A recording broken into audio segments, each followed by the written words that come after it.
네, 안녕하세요. 저는 지금 와보고 1학년 수학 수업을 담당하고 있는 허윤정이라고 하고요. 요번에 1학년 아이들 중간고사 시험 끝나고 나서 중간고사 분석 내용을 준비를 해봤습니다. 그래서 오늘 살펴볼 내용은요, 중간고사 어떤 식으로 출제가 되었는지 좀 정리를 해보고, 예상 등급 컷이나 이제 세부문학 분석해보고, 그 다음에 기말고사 대비해서는 어떤 식으로 공부를 해야 될지 같이 좀 얘기를 나눠보려고 합니다. 먼저 들어가기에 앞서서 제가 좀 작년 시험에 대한 얘기를 꺼내고 나서 시작을 하려고 하는데요. 제가 작년 시험에 대해서 이미 예전 설명회에서도 분석 내용을 말씀을 드린 적이 있는데, 작년에 고1이랑 고2의 등급 컷이 정말 천차만별로 달랐었어요. 같이 출제된 딱 그 1학기 중간고사 시험이었는데도 불구하고 그 1학년 같은 경우에는 1등급 컷이 56점이었는데 2학년은 평균이 56점이었습니다. 그러니까 사실 말도 안 되게 난이도 차이가 많이 났다는 거죠. 이런 일이 이제 왜 일어나냐면 그 와보고 수학 선생님들이 정말 선생님 한 분 한 분 출제하시는 스타일이 진짜로 많이 달라요. 그래서 어떤 선생님은 뭐 예를 들어 모의고사 스타일로 출제를 많이 하시고 어떤 선생님은 부교재에서 그대로 출제를 좀 많이 하시고 어떤 선생님은 부교재에서 출제를 하더라도 변형을 엄청나게 심하게 해서 출제를 하신다. 이런 식으로 특징들이 많이 갈리기 때문에 어떤 선생님이 담당을 해서 출제하느냐에 따라서 시험이 정말 많이 달라진다. 그래서 와보고 시험은 그냥 수학이 어렵다 라고 그냥 퉁퉁 쳐버리기에는 너무너무 좀 다양하게 출제가 될 수 있다는 거를 먼저 좀 이해를 하셔야 된다라는 부분을 말씀을 드리려고 했습니다. 그래서 이번 시험을 살펴보면요. 먼저 다들 가장 궁금하실 내용이라고 생각을 하기는 하는데요. 등급 컷에 대해서 좀 예상을 해봤어요. 물론 요거는 예상일 뿐이기는 합니다. 왜냐면 아직 서술형 채점 결과가 나오지 않았고 또 학생들이 이제 채점만 결과를 가지고 하는 게 아니라 본인이 생각했을 때 가채점 했더니 요 정도 점수가 나올 것 같다라고 들었던 뭐라 해야 되지? 소문? 그런 것들을 기준으로 제가 판단을 한 거기 때문에 사실 바뀔 수 있다는 점은 미리 좀 말씀을 드리고요.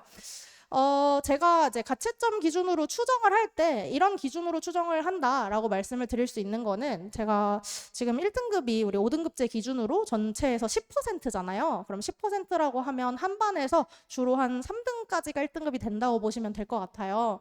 그래서 아이들한테 이제 물어봅니다. 너네 반에 1등 몇 점이냐? 2등 몇 점이냐?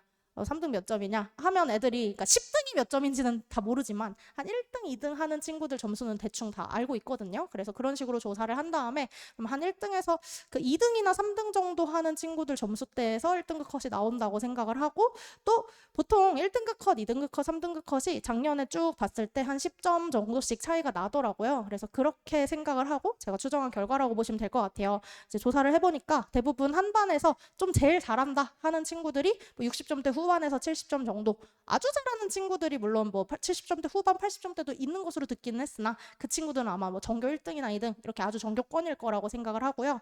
네, 그리고 반에서 2등 정도 하는 친구들이 보통 보면은 이제 60점대 또는 뭐 50점대 후반 그리고 반에서 한 3등 정도 하는 친구들이 50점대 중반 후반 정도의 점수를 받은 것으로 보아 아마도 1등급 컷이 50점대 중후반에서 형성이 되고 2등급 컷, 3등급 컷은 이제 10점 정도씩 떨어져서 40점대, 30점대 그리고 평균은 보통 2등급이랑 3등급 컷 사이 정도로 나와요. 그래서 아마도 30점대 후반 정도가 되지 않을까라고 추정을 하고 있습니다. 하지만 뭐 추정이기 때문에 조금 다를 수도 있다는 거는 좀 양해를 부탁드리고요. 이번 시험의 특징에 대해서 좀 총평을 해보자면요. 일단 첫 번째로는 제일 크게 달라진 점이 객관식이 많이 어려워졌고 서술형은 많이 쉬워졌어요. 이게 작년이랑 엄청나게 큰 차이인데 작년에는 그 논술형이 일단은 전체 100점 만점에 40점이 논술형이었고 논술형 난이도가 진짜 말도 안 되게 어려웠었어요. 아이들이 논술형에서는 제가 진짜 어떤 얘기까지 했냐면 다 풀 생각하지 말고 부분 점수만 빨리 얻고 버리고 객관식 풀어라 라고 얘기했을 정도로 작년에 논술형이 많이 어려웠는데 이번에는 일단 논술형 자체가 40점 만점에서 25점 만점으로 좀 줄어들었습니다. 그리고 문항의 난이도 자체도 작년에는 5문제 중에서 한 4문제가 어려웠다 라고 하면 이번에는 4문제 중에서 한 3문제? 그리고 사실상 마지막 4번째 문제도 그 절반은 어렵고 절반은 쉽게 출제가 돼가지고 논술형이 전체적으로 좀 풀만했던 반면 객관식이 진짜 앞번호 한 5번부터 좀 어려운 문제들이 출제가 돼서 아이들 입장에서 이 시간 관리하는 거를 좀 미리미리 연습해보지 않았다고 하면 좀 까다로울 수 있는 시험이었다고 생각을 해요. 그래서 제가 두 번째 특징으로 시간 관리가 핵심 변수다라고 해놓았는데요. 그러니까 앞부분부터 초반부터 어려운 문제들이 있다 보니까 이게 특히 오히려 수학을 원래 좀 자신 없어 하는 친구들은 문제가 안 풀리면 그냥 쿨하게 넘겨요. 아, 못 푸나 보다 하고 이렇게 넘기는데 오히려 잘하는 친구들이 내가 이 문제에서 막힌다고? 이러면서 거기서 이제 시간을 쓰기 시작하는 순간 이제 뒷문제에 오히려 서술형에 지금 쉬운 문제들이 있는데 그거 투자할 시간을 조금 확보를 못해서 제가 생각하기에 이 친구는 진짜 잘하는 친구인데 왜 이렇게 이번에 점수가 안 나왔지? 하고 까고 보면 이 앞부분에서 문제에다가 시간을 너무 많이 쓴 그런 케이스들이 좀 많이 있었던 것 같습니다. 그 다음에 이제 세 번째 특징은요. 교과서랑 부교재에서 문제가 연계가 됐습니다. 예, 안 된 게 아니에요. 제가 이제 뒤에 보여드릴 건데 다만 그 교과서랑 부교재 문제를 내가 풀 수 있다고 해서 이 문제도 반드시 풀 수 있다. 그게 진짜 성립하지는 않는 그런 변형이 된 문제였습니다. 그것도 변형이 그냥 단순하게 숫자만 변형이 된 게 아니라 원래 문제보다 좀 어렵게 꼬아서 변형된 문제들이 많았기 때문에 이게 그냥 단순 암기식으로 부교재 문제를 막 답지를 달달 외워서 들어간 그런 친구들은 아마도 풀지 못했을 것 같다는 생각이 들고 그리고 또 어떤 문제들 같은 경우에는 애들이 아예 눈치를 못 채기도 해요. 이게 선생님 부교재 문제예요? 제가 부교재 진짜 2번, 3번 풀어봤는데도 모르겠어요. 할 정도로 완전히 많이 변형이 된 문제들도 있었다. 그 다음에 마지막은요, 요 좀 독창적인 창작 문제들이 나왔었던 것 같아요. 저도 이제 시험이 끝나고 나면 출처를 좀 검색을 해봅니다.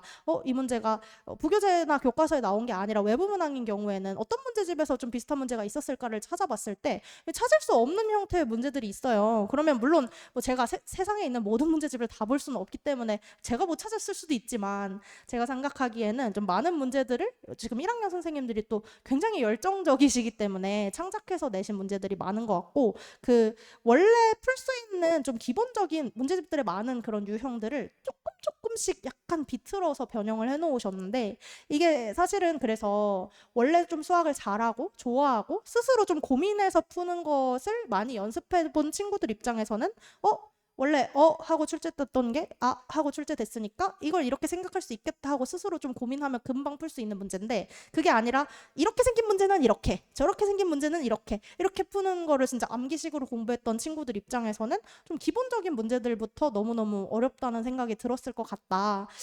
네, 그런 시험이었다고 생각할 수 있겠습니다. 그래서 전체적인 문항을 한번 살펴보시면 일단은 앞에 1, 2, 3, 4번은 제가 난이도를 하라고 해놨는데요. 이런 문제들에서는 뭐 이거 보는 학생들도 있겠지만 틀리면 안 되는 문제, 맞춰야 되는 문제 뿐만 아니라 막히지 않고 풀 수 있어야 하는 문제입니다. 고민 없이 기계적으로 풀 수 있는 문제였고요.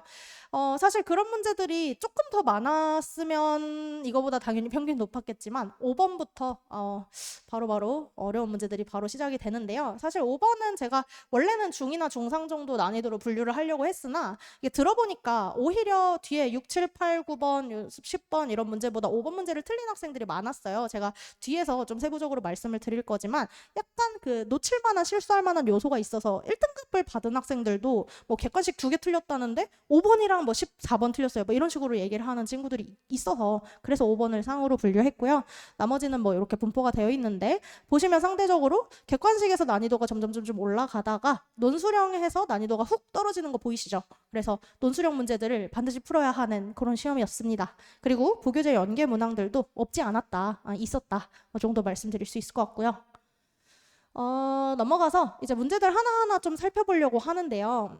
5번 같은 경우에는 사실은 요 위에 문제가 이번 시험에서 출제된 원본 문항이고 요 밑에 있는 문제가 그 부교재 문항입니다. 그래서 부교재에서 그대로 연계된 문제였는데 다만 엄청 비슷하게 생겼는데 그냥 똑같은 문제가 아니야? 라고 생각하실 수도 있겠지만 이제 원본 문항 같은 경우에는 문자가 2개예요. A랑 B에 대해서만 생각하면 되는데 지금 변형된 문제에는 C까지 추가돼서 좀 더 많은 케이스를 복잡하게 생각해야 하는 문제로 출제가 되었고 또 원본 문제에서는 안에 들어가는 값이 0인 케이스를 생각할 필요가 없었는데 사실 이게 안에 들어가는 케이스가 0인 것까지 생각을 해야 되면 훨씬 더 따져야 될 게 많고 아이들이 실수할 여질도 늘어나기 때문에 사실은 제가 이거를 시험 전날에 직전 보강 때 아이들한테 강조를 했어요.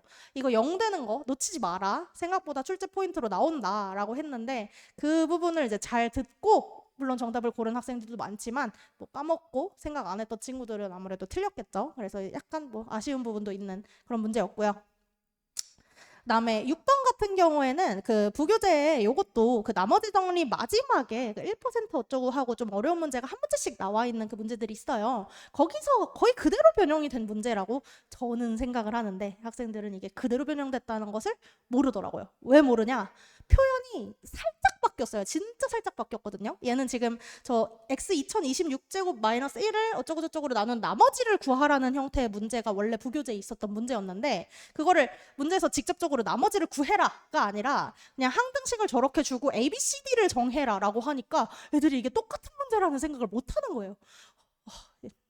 잠깐만 제가 약간 화를 사겨볼게요. 근데 이게 진짜 똑같은 문제거든요. 그래서 저도 한 번 더 깨달았습니다. 이게 표현을 살짝만 바꿔도 학생들이 진짜로 똑같은 문제라는 걸 모르고 눈치를 못 채고 못 쓰는 정도로 뭔가 그 문항에 대해서 그냥 단순하게 암기하듯이 접근하는 친구들이 생각보다 많구나라는 걸 저도 다시 한번 느끼고 그럼 그런 친구들이 이거를 완전히 이해해서 공부할 수 있게 어떻게 지도할 것인가를 더 많이 고민을 해보게 된 것 같습니다. 어쨌든 제가 이것도 심화 개념 때부터 굉장히 강조했었던 이게 어려운 나눗셈이기는 하나 묶어 나누기라는 이제 개념을 사용을 하면 사실 굉장히 간단하게 해결이 가능한 문제이기 때문에 그거를 눈치챈 학생들은 사실은 별 문제 없이 스르르 풀고 넘어갈 수 있는 문제였다고 생각을 합니다.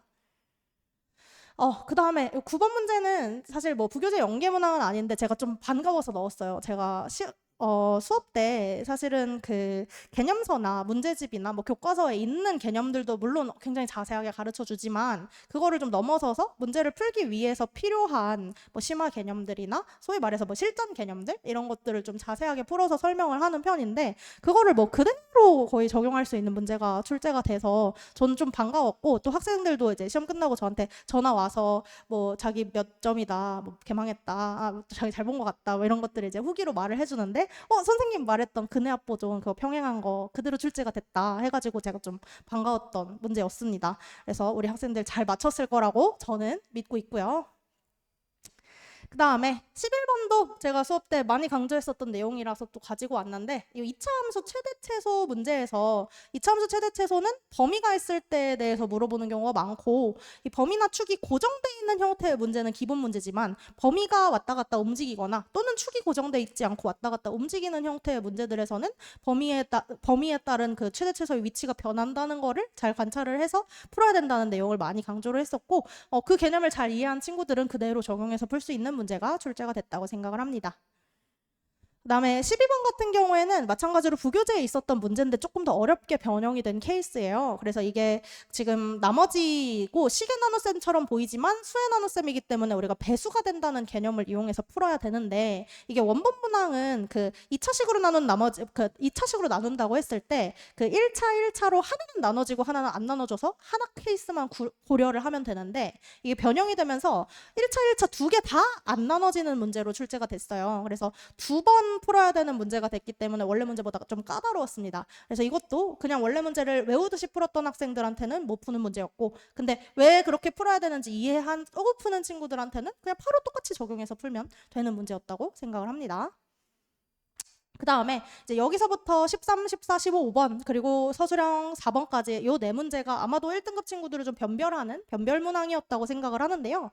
13번 같은 경우에는 이제 복합적으로 나머지를 구해야 하는 형태의 문제입니다. 그러니까 A로 나눈 나머지를 주고 B로 나눈 나머지를 주고 AB로 나눈 나머지를 구해라 하는 형태의 문제들을 이 올림포스 관한도 부교재에 어려운 문제가 거의 쭈루루룩 한 문제가 똑같은 유형이 있었어요. 그래서 제가 뭐 수업 때도 강조를 하고 직전 보강 때도 이거 무조건 나온다. 무조건 나온다. 안 나오면 미안하다. 약간 이런 식으로 좀 강조를 많이 했었던 내용인데 뭐 출제가 됐죠. 그래서 출제가 돼서 아이들이 맞췄을 거라고 이제 기대를 했으나 다 틀렸습니다. 왜냐하면 원래 문제보다 좀 많이 어렵게 출제가 되기는 했어요. 그래서 학생들 입장에서 어려웠을 것 같기는 하고요.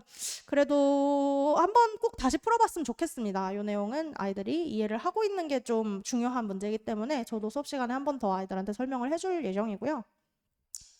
그 다음에 14번 같은 경우에는 이제 이차함수 추론 형태의 문제가 나왔어요. 이것도 그렇고 13번도 그렇고 제가 이제 난이도를 최상이라고 분류해 놓은 이유가 뭐냐면 이거는 실제로 모의고사에 출제가 된다고 해도 뭐 객관식 21번이나 아니면 이제 뒤에 주관식 30번 요런 데 위치할 수 있을 만큼 굉장히 고난도의 문제들이었습니다. 그래서 친구들이 사실은 그 50분이라는 제한된 시간 안에 풀기가 굉장히 까다로운 문제라고 생각을 하기 때문에 그래서 사실상 이렇게 말씀드리기 좀 그렇지만 찍는 게 맞다. 찍어서 맞췄으면 감사한 거고 못 맞췄으면 뭐 어쩔 수 없는 거고 그런 문제였다고 생각을 하는데요.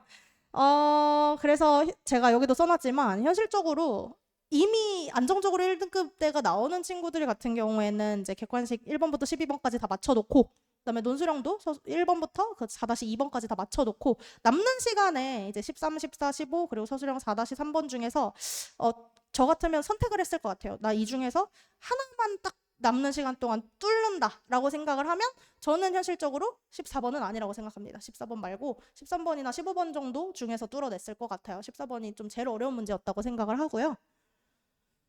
15번이 객관식 마지막 문항이었는데 생각보다 좀 할만했어요. 이거 제가 풀이거든요. 풀이가 지금 보시면 하나, 둘, 셋, 넷, 네 줄이죠, 네 줄. 네, 생각보다 풀만한 문제였습니다. 그래서 되게 복잡해 보여요. 왜냐면 복소수에 대해서 실수 부분, 허수 부분을 둘 다 식으로 주고 있고 이거를 지금 뭐 해야 되냐면 2025번 제곱을 하고 2026번 제곱을 해야 되는데 이게 그냥 숫자라고 생각하면 뭔가 패턴을 찾으면 되는데 이게 2차식, 2차식이기 때문에 사실 한 번만 제곱을 해도 4차식이 돼버리거든요. 그래서 이거를 할 엄두가 안 난다라고 생각할 수 있으나 그냥 뭐 해버리면 문자로 치환해버리면 아이들이 패턴을 찾는 것이 그렇게까지 어려운 문제는 아니었다고 생각을 하기 때문에 사실 시간이 있었으면 좀 잘하는 친구들은 충분히 해결할 수 있었을 것 같은데 아마도 시간이 부족해서 거의 뭐 쳐다도 못 보고 끝난 친구들이 많이 있는 것 같습니다. 그리고 마지막으로 논술형 4번 계속 말씀드렸던 좀 와보고만의 좀 특이한 문제라고 볼 수 있는데요. 그 작년 1학년들이 사실은 1학년 1학기 중간고사, 1학기 기말고사가 1등급 컷이 50점대였고 2학기 중간고사는 심지어 1등급 컷이 40점대였었어요. 그렇게 만들었던 주 범위, 요 서술형의 특이한 굉장히 긴 지문, 부담스러운 그런 문제들이었다고 생각을 하는데 사실은 그거를 와보고에서 좀 주로 출제하시는 그 선생님이 한 분 계셨는데 좀 이렇게 직접적으로 말씀드리기 어렵지만 그 선생님이 이제 2학년으로 올라가시면서 올해는 그런 문제가 아마도 안 나오지 않을까라고 생각을 했는데 올해도 이런 문제를 하나 물론 작년에는 막 한 시험에 2개, 3개씩 출제가 됐었지만 올해는 하나만 나오기는 했습니다. 그래서 하나로 줄어들긴 했으나 이런 문제가 아직 남아있는 걸로 봐서 계속해서 나올 수 있지 않을까라는 가능성을 좀 생각을 해보고요.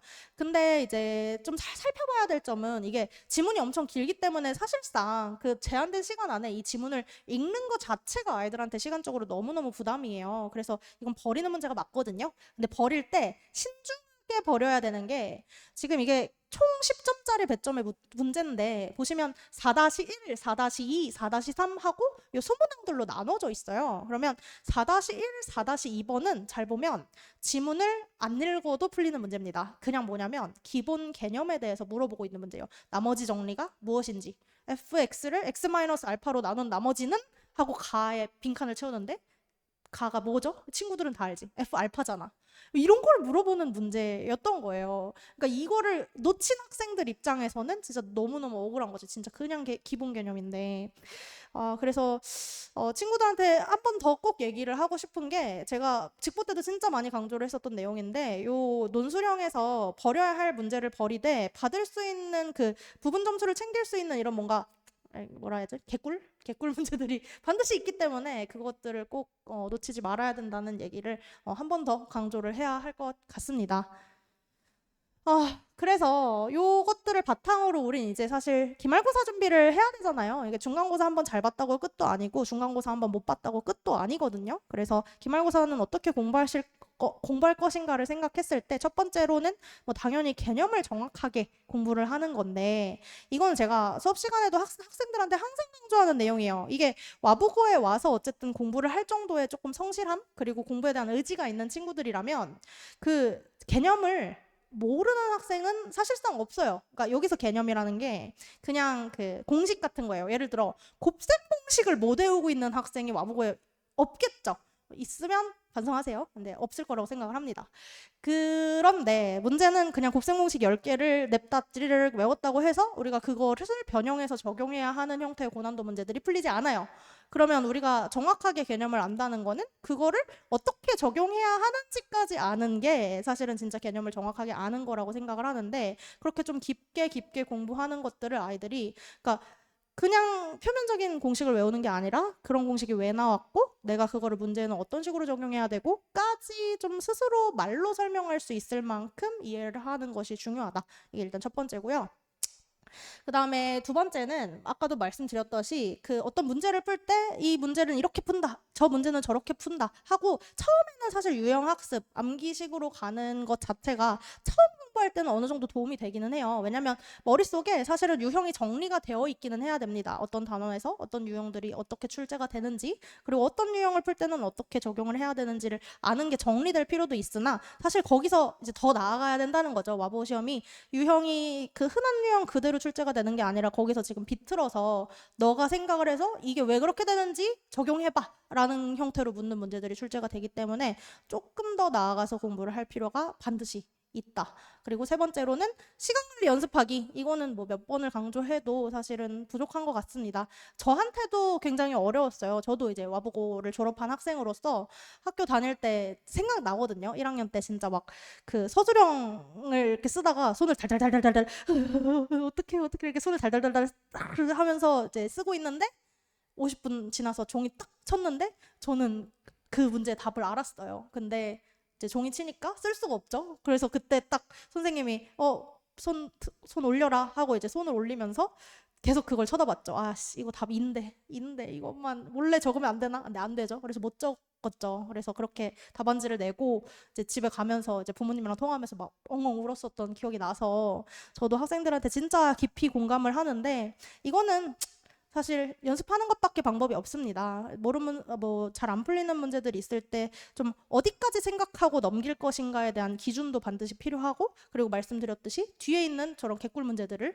반드시 챙겨야 된다. 이런 것들을 좀 평소에 훈련할 필요가 있을 것 같아요. 그래서 이런 것들을 좀 생각을 하고 공부를 시켜야 하기 때문에 저희는 이제 어떻게 공부를 시킬 거냐면요. 5월 7일에 일단 재개강을 합니다. 목요일부터 시작을 해서 이제 개념반, 심화반에서 먼저 개념 공부를 해야겠죠. 아이들이 한 달, 두 달 내내 지금 중간고사 범위에 대해서만 공부를 했기 때문에 겨울방학 때 공부했으나 이 뒷부분, 기말고사 부분은 다 까먹었을 거라고 생각을 해요. 이거는 뭐 개념반이든 심화반이든 그 예외가 없이 일단은 개념 공부를 하는 게 우선이고, 다만 그 내용이 조금 다르긴 할 겁니다. 심화반 같은 경우는 제가 심화 내용들이랑 그리고 와보고 기출 수준으로 좀 어려운 문제들을 계속 다룰 예정이고요. 개념반에서는 그것보다는 일단은 지금 사실은 와보고 학생들이 다 물론 공부 열심히 하고 성실한 친구들이지만 모든 학생들의 목표가 1등급이지는 않기 때문에, 그러면 안정적으로 2등급이나 3등급을 확보하고 싶은 친구들 입장에서는 지금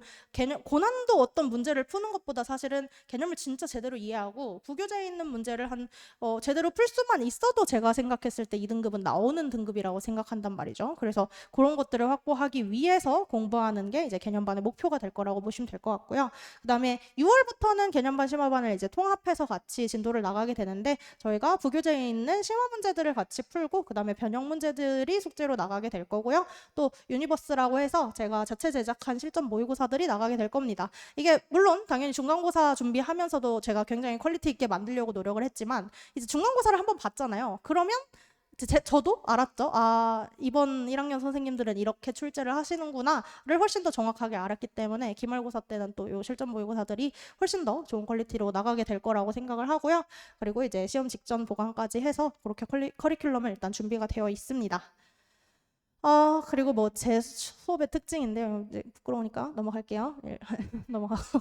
네, 그 다음에는 이번에 이제 실적인데요. 제가 1학년, 2학년, 3학년 내신을 다 담당을 하고 있고, 뭐 다 1등급이 좀 잘 나왔어요. 근데 2학년, 3학년에 비해서 아주 솔직하게 말하면 이번에 1학년에 1등급인 학생들이 많이 안 나왔으나 사실은 저도 진짜 많이 아쉬웠어요. 어떤 게 아쉬웠냐면 1등급이 충분히 나올 거라고 생각했던 친구들이 생각보다 실력 발휘를 못한 케이스들이 좀 많이 있어서 그러면 이 친구들을 어떻게 해서 기말고사 때 반드시 1등급으로 만들 것인가에 대해서 저도 더 많이 고민을 하고 학생들을 위해서 노력을 해서 반드시 1등급으로 만들겠다. 그렇게 약속을 좀 드릴 수 있을 것 같습니다.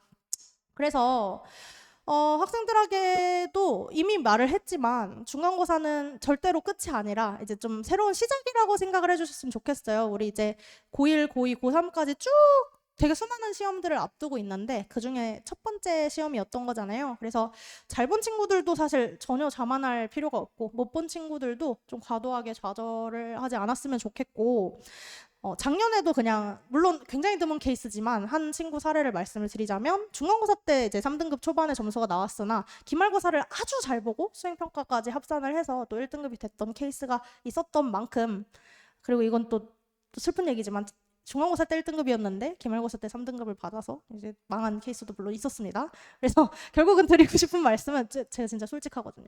드리고 싶은 말씀은 그러니까 중간고사 점수만으로 모든 게 결정되지 않는다는 거예요. 그만큼 기말고사를 어떻게 준비하느냐가 너무너무너무 중요하고 학생들이 기말고사를 잘 준비해서 어쨌든 사실은 아까도 말씀드렸듯이 모든 학생들이 1등급이 목표가 아니라 사실은 내 지금 상태에서 계속 더 발전하고 성장하는 게 목표인 거잖아요. 그렇게 될 수 있도록 제가 진짜 최선을 다해서 수업도 준비하고 아이들 한 명 한 명 도울 수 있도록 노력하겠습니다. 그래서 여기 뭐 제 번호나 또는 뭐 제 인스타나 블로그 있으니까 좀 방문해서 하셔서 뭐 문의를 주시면 또 저도 성심성의껏 답변 드리도록 하겠습니다. 그래서 여기까지 그 이번 1학년 아이들 중간고사 분석 내용 준비를 해봤는데요. 아무쪼록 학부모님들도 그렇고 학생들한테도 좀 도움이 되는 내용이었길 바라면서 마무리하겠습니다. 감사합니다.